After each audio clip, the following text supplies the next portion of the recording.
Bonjour Emmanuel. Bonjour.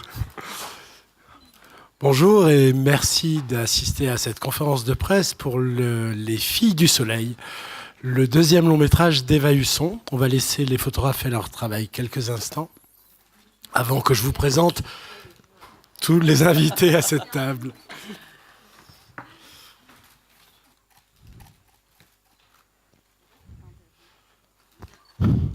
Bien, merci.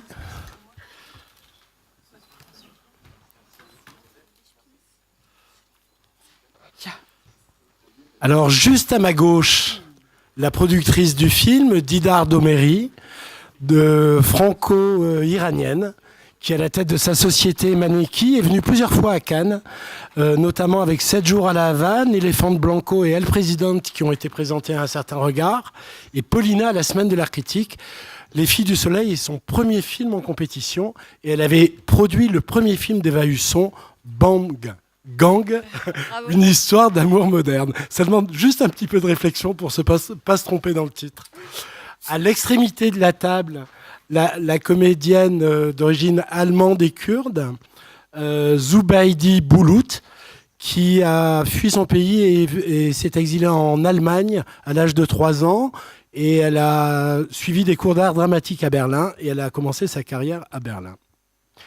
À ses côtés, Emmanuelle Berco, qui connaît Cannes comme sa poche, puisqu'elle y est venue à la fois comme actrice et comme réalisatrice. Comme réalisatrice, elle y a présenté ses courts-métrages, Les Vacances, en compétition en 97. On a retrouvé à la Ciné-Fondation avec La Puce, Un certain regard avec Clément. Et en 2015, elle a fait l'ouverture du festival avec La Tête haute. Comme actrice, elle est venue avec La Classe de neige en 98, Police, bien sûr, en 2011, et bien sûr, Mon Roi, 2015, qui lui a valu le prix d'interprétation.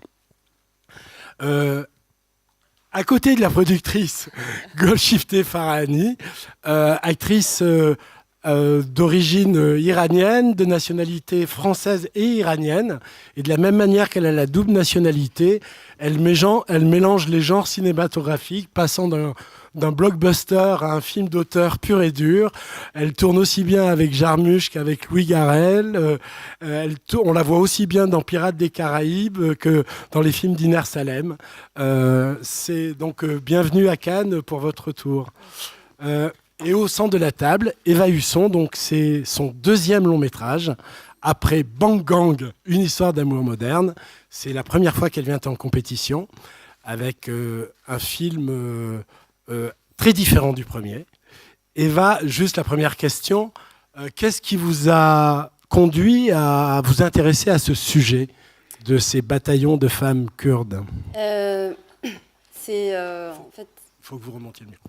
Vous entendez pas là, parce que j'ai l'impression que ça s'entend bien quand même. Il y a 2 raisons principales. La première, elle est familiale. Je suis petite fille de soldats républicains. Mon grand-père a fui le fascisme et Franco en 1939. Durant l'exil des républicains, il a traversé la frontière, il est arrivé en camp de concentration, les premiers camps de concentration français. Et j'ai une histoire familiale très très chargée par la lutte contre le fascisme, les guerres fraternelles, puisque mon grand-oncle était anarchiste, il était à la tête du POUM, qui est le parti dont parle Ken Loach dans Land and Freedom, quand il est arrivé en France, et mon grand-père était communiste, donc les deux étaient frères ennemis. Et la deuxième raison étant l'écho qu'a fait en moi cette histoire de femmes kurdes qui étaient donc capturées, qui sont échappées, qui se sont engagées. J'ai trouvé ça extraordinaire, cette force qu'elle montrait, ce refus d'être à genoux, ce refus d'être réduite à des choses qu'elle n'acceptait pas, et la reconquête de leur dignité. Et cette idée que la victoire passe d'abord par la lutte et qu'elle est essentielle, et la lutte en elle-même est une victoire. Donc ces deux facteurs ont fait que quand j'ai rencontré des articles sur ces histoires de femmes, tout de suite, il y avait une évidence pour moi. J'en ai parlé à ma productrice Didar. qui me balançait mes idées à la gueule depuis 3 mois, en disant non, ça c'est pas bien, ça c'est pas bien. Et le soir où je lui ai envoyé un email là-dessus, elle m'a dit on y va, on t'achète une paire de jeans parce que j'en avais pas, et on va faire des recherches sur le terrain. Voilà, c'est la genèse. Et vos recherches sur le terrain, justement, qu'est-ce qui vous a frappé le plus ? Voir des femmes qui ont été vendues 14 fois en moins d'1 an, qui ont été esclaves sexuels, qui sont échappées. Il y avait cette jeune femme qui s'appelait Zéry, qui a accouché en captivité, qui m'a inspiré l'histoire de l'accouchement. En fait, ça transmet tellement de force que ça nous a tous nourris, parce que j'ai essayé de la diffuser, cette force, pour transmettre cette histoire. Parce que c'est important de transmettre l'histoire des femmes. Elle est quasiment absente de l'histoire du cinéma depuis qu'il existe, pour des raisons de capital culturel qu'on connaît tous. Et je pense qu'il est temps de se représenter sur le grand écran. Golshifteh, on sait aussi votre engagement, justement. Vous avez choisi l'exil. Dans le film d'Iner Salen, déjà, il y avait un peu la cause kurde. Qu'est-ce qui vous a touché le plus dans votre personnage ? Tout. En fait, l'histoire des femmes yazidis, c'est vraiment une histoire. J'attendais pendant des années que quelqu'un raconte cette histoire. Et quand Eva elle est venue vers moi, elle a dit je veux faire une histoire sur les femmes yazidis, j'étais éblouie parce que j'arrivais pas à croire que finalement quelqu'un est en train de faire quelque chose et de dire cette histoire, parce que c'est quand même une histoire. C'est un exemple des femmes qui vivent vraiment les situations terribles d'être violées, vendues, torturées, en même temps qu'ils n'acceptent pas la statut de victime.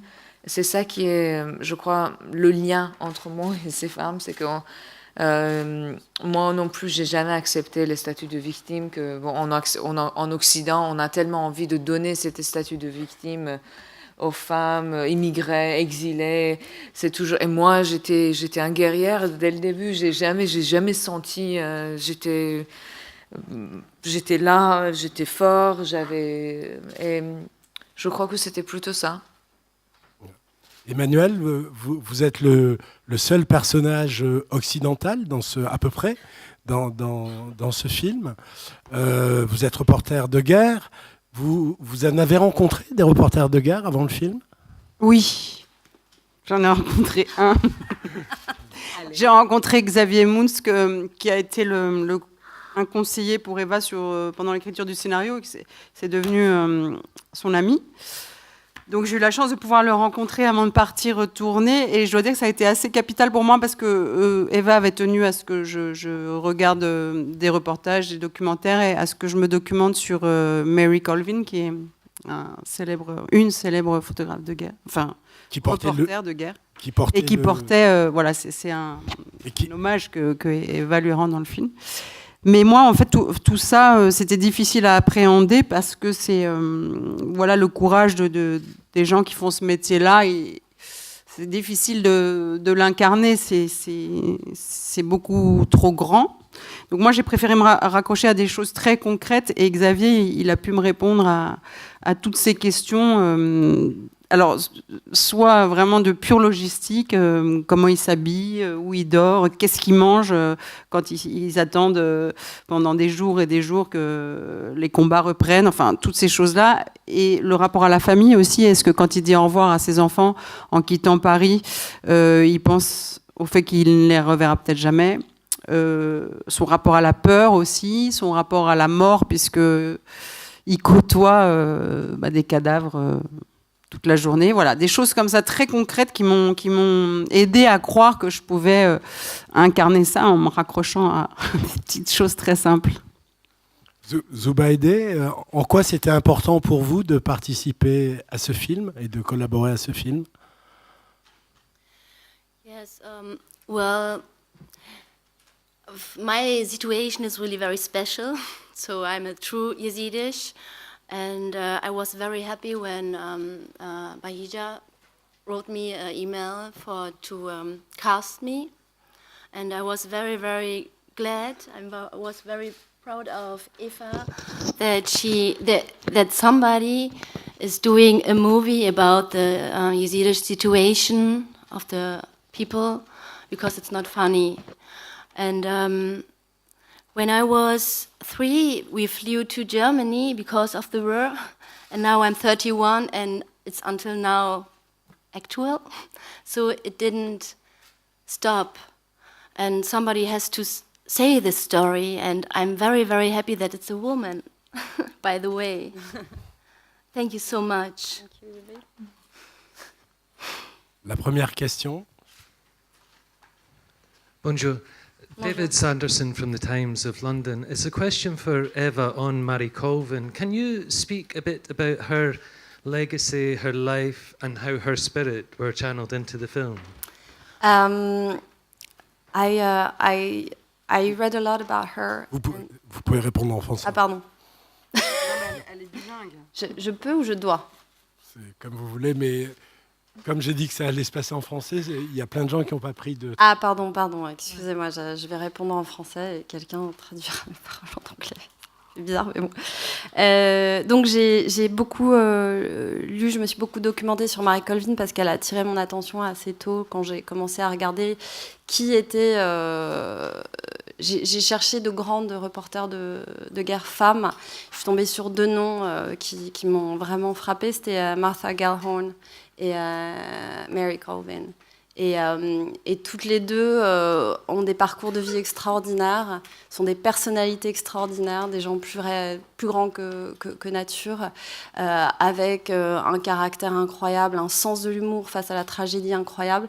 Et je me suis nourrie de beaucoup de ces choses-là pour incarner, donner corps aux personnages féminins. J'avais beaucoup de détails contemporains grâce à Xavier Moons et aux autres journalistes que j'ai interviewés. Mais ce que c'était qu'être reporter de guerre femme, je l'ai beaucoup appris par les écrits de Marie et Martha. Et il y a quelque chose pour moi qui était important dans le film. Je lui ai rendu hommage en ne la faisant pas mourir à Homs en 2012. Ce que raconte la scène où elle raconte comment elle a perdu son œil. Pardon. En fait, c'est la scène. C'est dans la vraie vie, c'est le moment où Mary Colvin est décédée après une attaque dirigée contre les journalistes à Homs en 2012, où elle a malheureusement perdu la vie. Et là, dans le film, elle reste en vie pour continuer à témoigner. Mademoiselle. It's Aram Bolampas from Iran International. Congratulations, especially that you're the only French female in the competition. My question is for Goldshifter. For 14 years ago, you acted in The Tear of the Cold, and you played Ronak, a Kurdish Iranian girl. Now, as an actress, how would you say the difference between Kurdish Iranian, Kurdish Syrian, and Kurdish Iraqi women? What is their struggles, and how different is their struggles? I get the difficult questions always. It's mine. The politic comes to me. First of all, I'm very happy that you're here. Je dois répondre en français. Alors, I have to answer in French, I'm so sorry. Mais je préfère en anglais. Non. Comme je veux. Non. Ça va si je réponds en anglais? Ça va, si ça va pas, dites-moi. Ça va. Ça va? Ok, ça va. Sinon, vous pouvez toujours récupérer des casques. Mais... So it's very funny because I did my first movie. I was 19 in Iran, and I played a Kurdish shepherd. And since I played 5 more time Kurdish characters, and I'm not Kurdish, I'm Kurdish in heart, I think. And I think for me, there is no separation with frontiers. It's a story of women. Women asking for liberation, women asking for what they want to wear, women asking for having choices. Well, not being tortured and raped is out of question, because these women, they live something just beyond imagination. But for me, all the characters I live, I really don't see them. I see them beyond their frontiers. For me, frontiers, they don't really exist, especially as women, men, even myself. Now I'm the citizen of the world. I don't have any more roots, but my roots are growing into heart of people, into art, into cinema, into creation. But I guess all these women, most of the women I have been playing, they were somewhere asking for some kind of liberation, which I think in the beginning of the shooting, I was sitting working and I had this very deep feeling of pain, and I asked myself, what am I carrying in myself, and what is the story? Where did I choose to become this symbol of liberty, symbol of Jeanne d'Arc, all these things that they have been projected on me? And I felt the pain of my mother, the pain of my grandmother and my great-grandmothers. And I thought, if all of us, we look at our mothers and grandmothers, somewhere they were living some kind of injustice, inequality, somewhere they want to be liberated. And I thought, yes, that's what I want to do. I want to liberate my ancestors, myself, and not to pass this pain to my child to come, to my daughter, so that we are going to have a free world, free women, free men, it doesn't matter, free of ignorance, not free of men or like any separation. It's free of ignorance, to have a better world, to also free our planet, because the planet is also female. It's earth. We put grain in the earth. So all this pain we are causing to women, that is the same pain we are causing to our planet. And until we don't respect female, we won't be able to respect our planet, and we're going to die. We're going to instinct, and that's it. So I think the first step is to respect mothers, sisters, where we come from, where this DNA coming from the spinal core of all our mothers, we carry this information, men and women. So, yeah. Thank you. Just respect the earth, Monsieur. respect women. Hi, my name is Marcus. I'm from Swedish Television. First, I want to say thank you for a great movie. My question also goes to Miss Farhani. What did it mean to you to be a part of such an important story?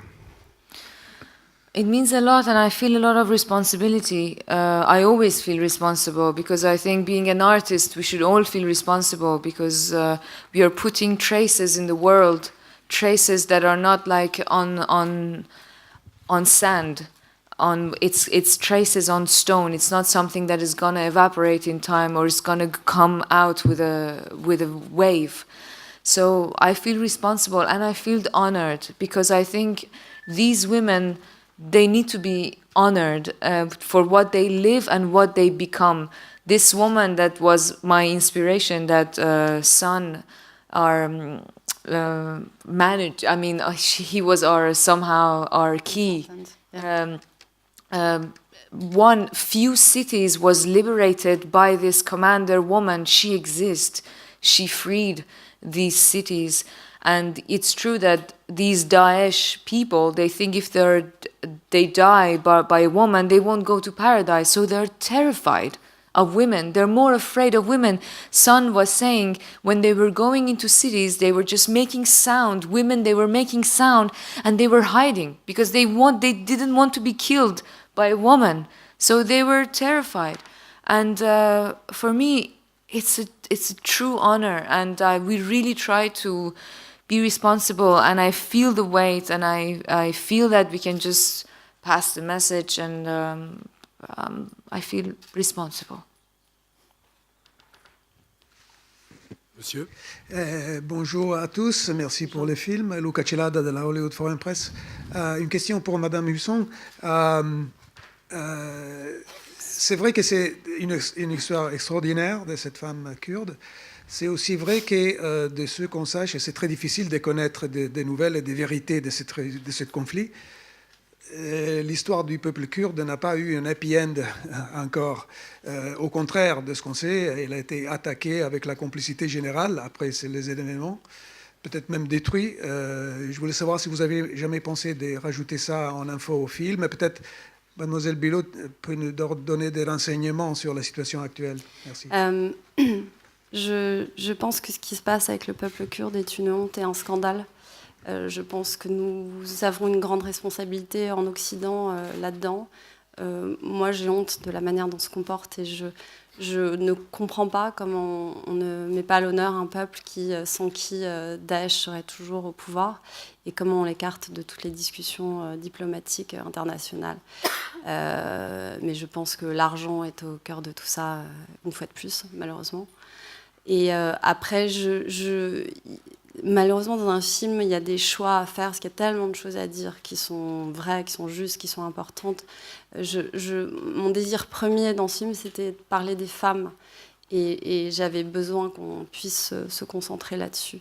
Mais je partage de tout cœur la peine que le peuple kurde a.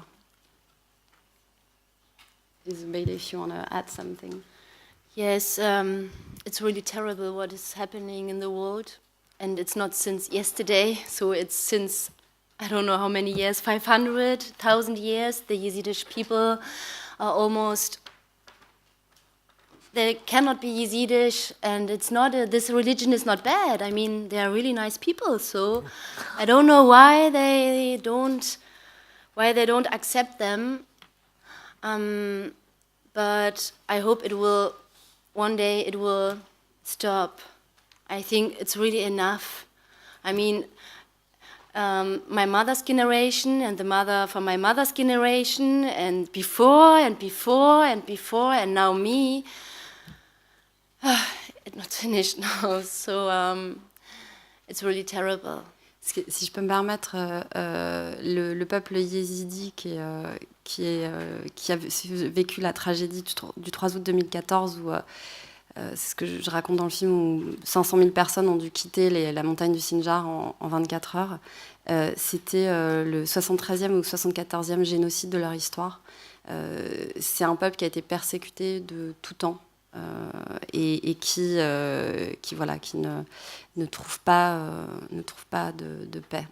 Donc, Je crois que je veux aussi ajouter quelque chose, qu'on parle aussi de peuple kurde, qu'on a chez Ida, on a des membres d'équipe qui sont là, qui se battent pour des années, génération après génération. Moi, j'espère que le monde va finalement trouver une solution pour cette région du monde, que ce peuple-là peut vraiment vivre en paix et en sécurité. Tu veux ajouter quelque chose, Shaida? And I can say that I think there will never, there's all the time hope. They are fighting and fighting and fighting. So, and this is really very respectful for the Yazidi women, especially. They are so powerful, they don't give up. Wow. On va passer le micro juste devant, et après on reviendra à vous pour poser la question. Oui. Donc, Shaida a donc été consultante sur le film culturel pour tout ce qui était culturel sur le film, et elle a aussi coaché Golshite en Sorani, qui est le dialecte kurde. C'est ma langue, Shaida.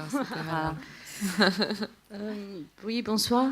Shaida Eslami, je suis aussi fondatrice d'une organisation qui s'appelle Aide humanitaire et journalisme. C'est pour continuer un projet pour aider des familles yézidis par la technique de photojournalisme.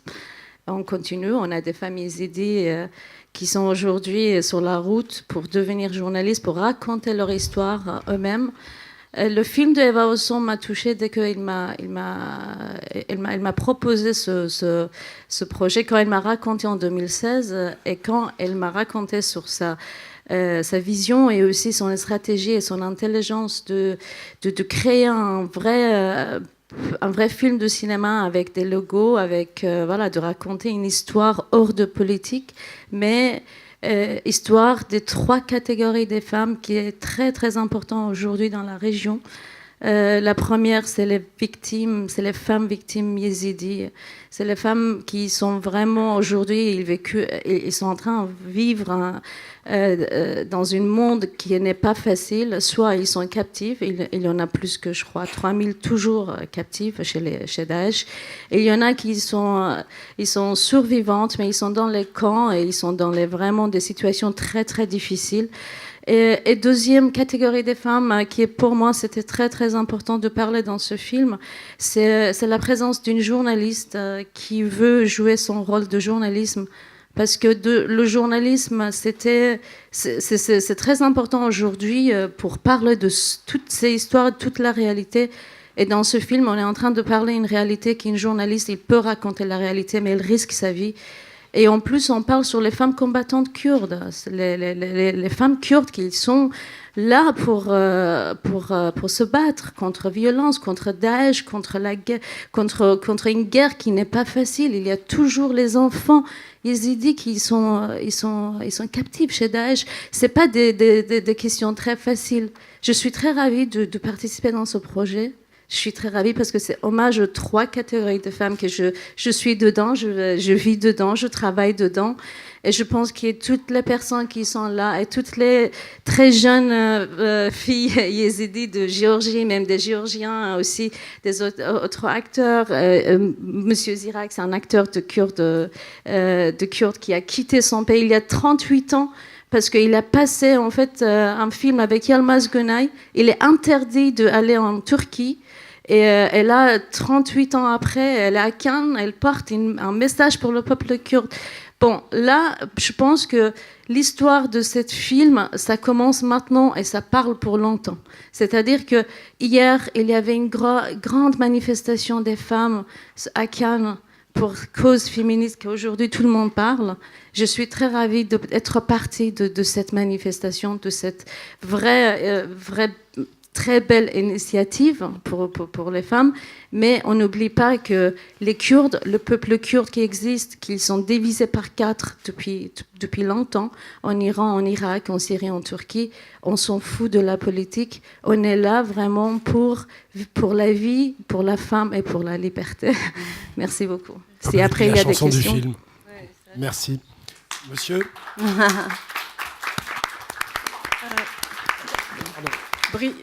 Bonjour, Brigitte de France Arménie Magazine.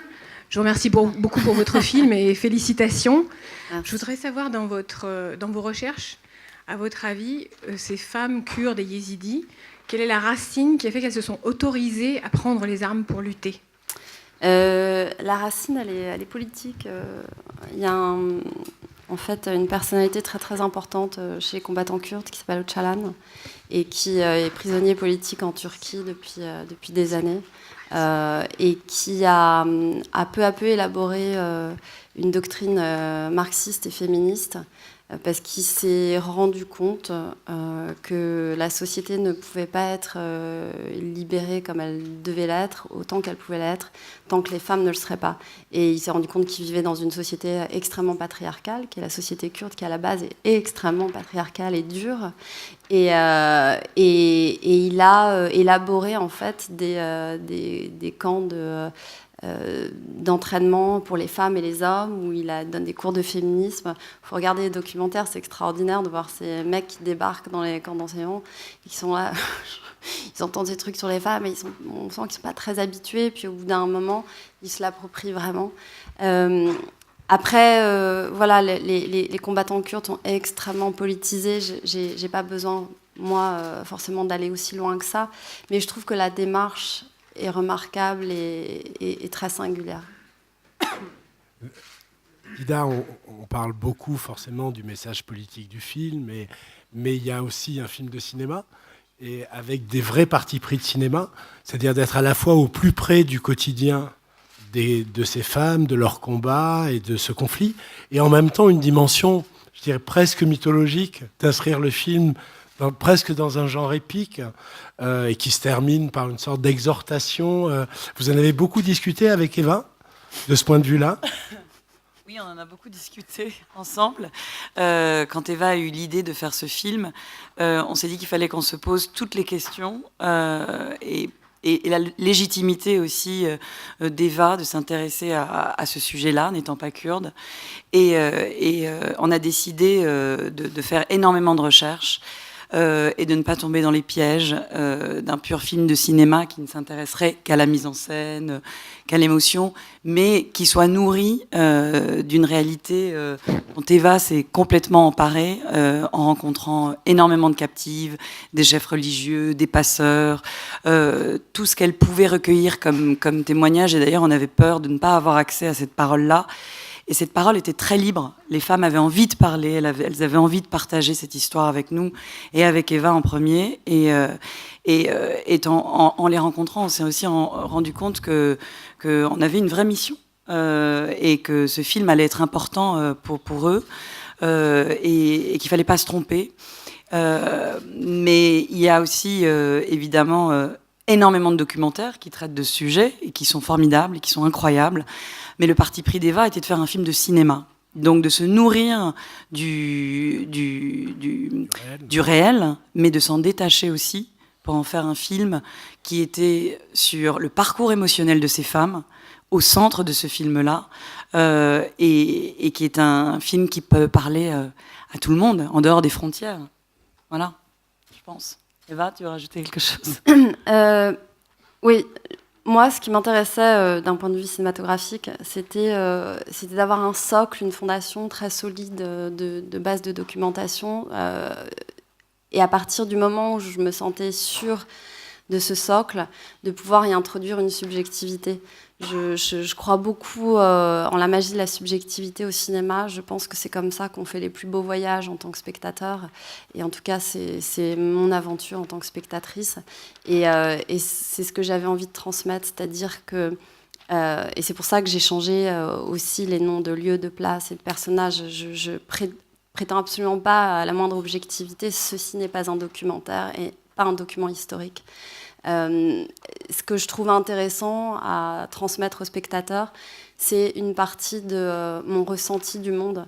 Et le cinéma est un médium merveilleux pour ça, parce qu'on a accès à une temporalité qui n'est pas la sienne, on a accès à une sensibilité qui n'est pas la sienne, et qui n'est pas forcément d'ailleurs la mienne, mais qui est celle aussi que j'ai ressentie quand j'ai discuté avec ces femmes, avec leurs expériences.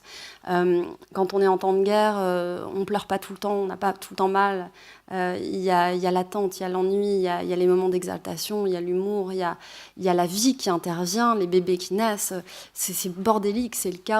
Et ça, la fiction est un moyen idéal de véhiculer ça, puisque un documentaire n'aurait jamais pu s'infiltrer.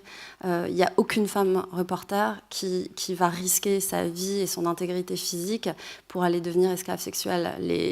Je sais qu'il y a des hommes qui sont introduits dans les enclaves extrémistes pour reporter ce qui se passait, mais pour les femmes, c'est pas possible. Donc c'est vraiment le seul accès qu'on a à ces histoires, et c'est hyper important. Et ça parle aussi de la nécessité de la représentation des femmes au cinéma, la représentation on se doit de faire en tant que femme de nos histoires.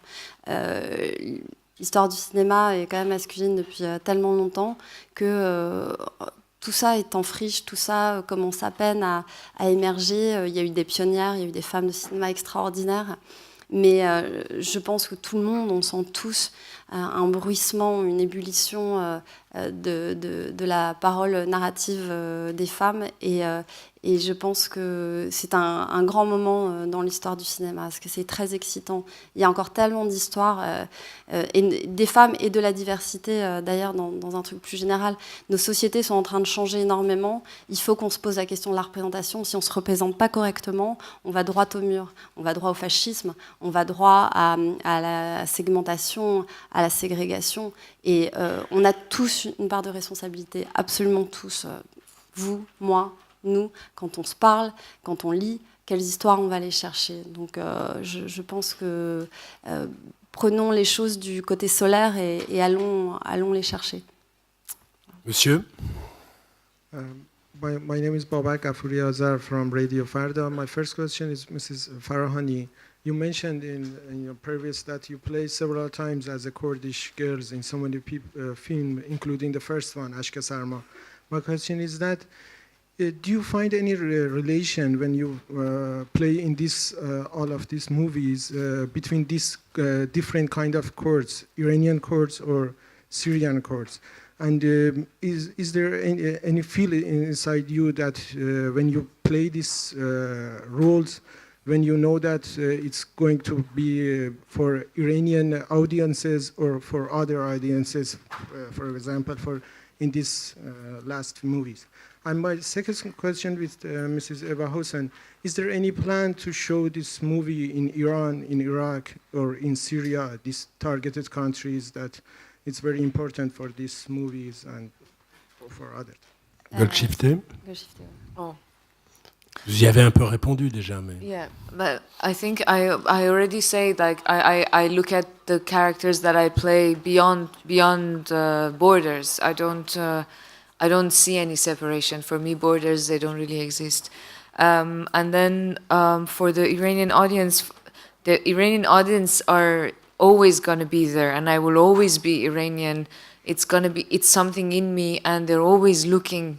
Of course, I always have them in the corner of my mind, and even in the bigger corner of my mind, because they are there, and I feel responsible for that too. It's a big part of me. But we cannot satisfy the audience. I don't look for the satisfaction of the audience, because this is where everyone can go wrong. I'm not here to satisfy anybody. I'm just here to be truthful for what I believe in, and so like that I can be truthful to the world. Eva? Sur la question, est-ce que ce film va être montré en Syrie, en Iran, et en Irak. C'est ça. Je sais qu'en Irak, j'ai confiance qu'il sera montré au festival de Dohuk à un moment. Après, je ne connais pas assez bien le système d'exploitation irakien et la situation sur le terrain pour savoir à quel point ça va être repris dans les salles. En Syrie, j'imagine qu'ils ont d'autres chats à fouetter que malheureusement de montrer des films. Ce serait une victoire si le film était montré, parce que ça veut dire que les gens peuvent aller au cinéma. Et en Iran, je te dis que oublie. Non, je crois. Et en Turquie, je crois que je ne pourrais pas aller en Turquie pendant très longtemps. Monsieur. Hello, I'm Amir Hashemi from Picture World Magazine, Iran. My question is for Ms. Farahani. First of all, congratulations on your great performance. And I wanted to ask you, in recent years you have worked with many filmmakers, including some A-list directors. But before that, is there any specific qualities in a character that encourages you to actually choose that part and play the role? Thank you. For me, I think every movie is like a marriage, so it's important. It's I really surf between different worlds, different languages, from like Pirates of the Caribbean Witch to Patterson in New Jersey to Girls of the Sun to Altamira, a Spanish woman, and that is what I wanted. That is what I was dreaming of. I think for me, a good script, because that is the base, that is the grain we want to plant, and then a good collaboration with a director, which can be our earth, that is going to be fertile, and we know that we're planting this grain in a fertile earth, and it's going to become a beautiful tree. We should first be sure what kind of grain we are planting. We cannot plant a walnut grain and expecting an orange tree. So the script is very important, and then this collaboration with directors, for me, it's one of the most beautiful things, and I think that's why I do cinema, because it's a world of creation, and it's amazing. And for me, that, and of course the message of the movie, I cannot be in the movies that I don't believe in, so I have been refusing so many parts, so many movies. I think that's it. Madame, ça sera, je pense, la dernière question. Oh, hello there. A question for Eva. You were speaking then about we're seeing far more female stories represented on the screen, which is fantastic.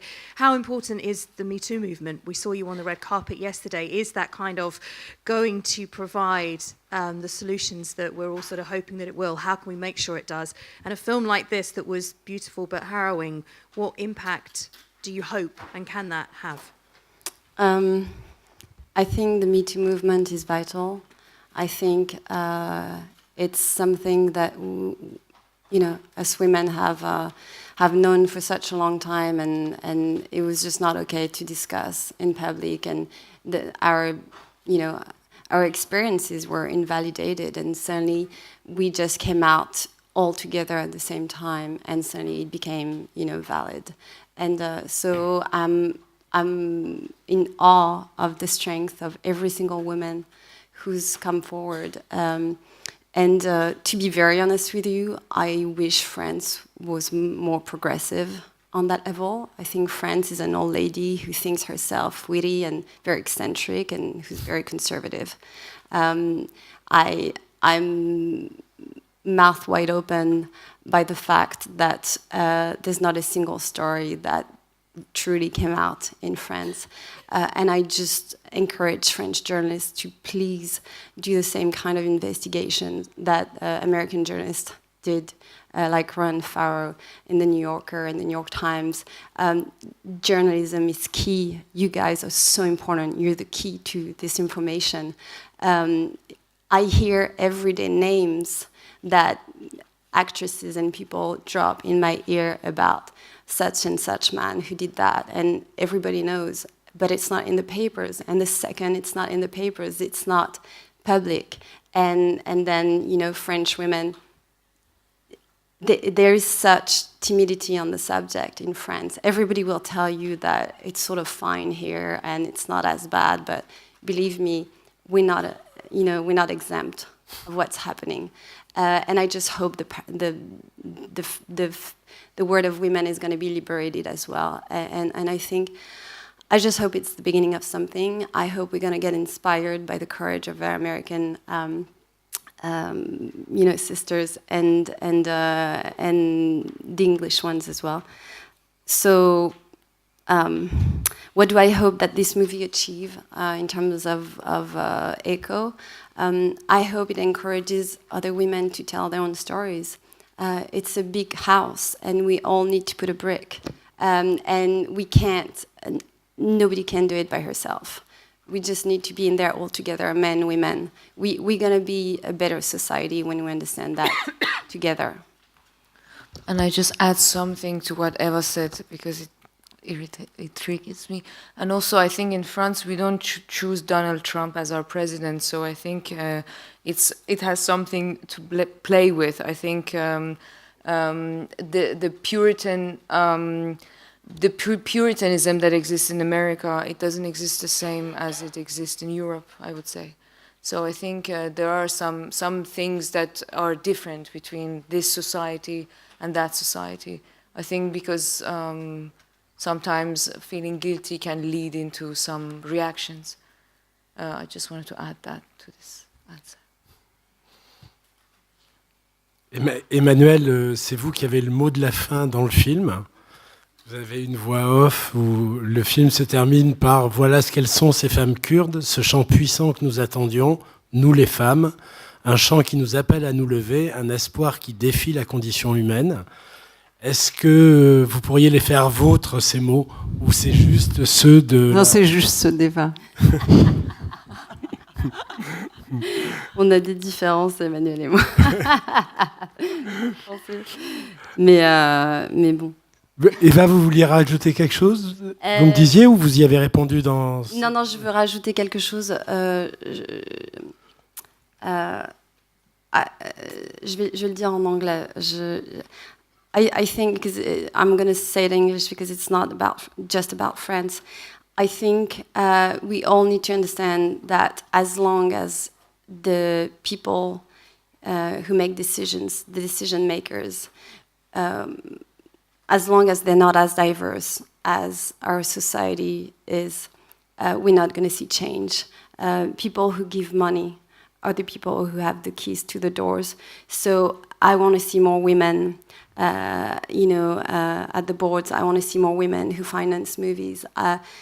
Please, ladies, you have things to do, and if you have money, just put it in your mouth and go for it. Finance art, finance movies, finance books. It's essential. So that's. Merci. J'espère que votre message sera entendu. Merci à vous et merci messieurs, dames.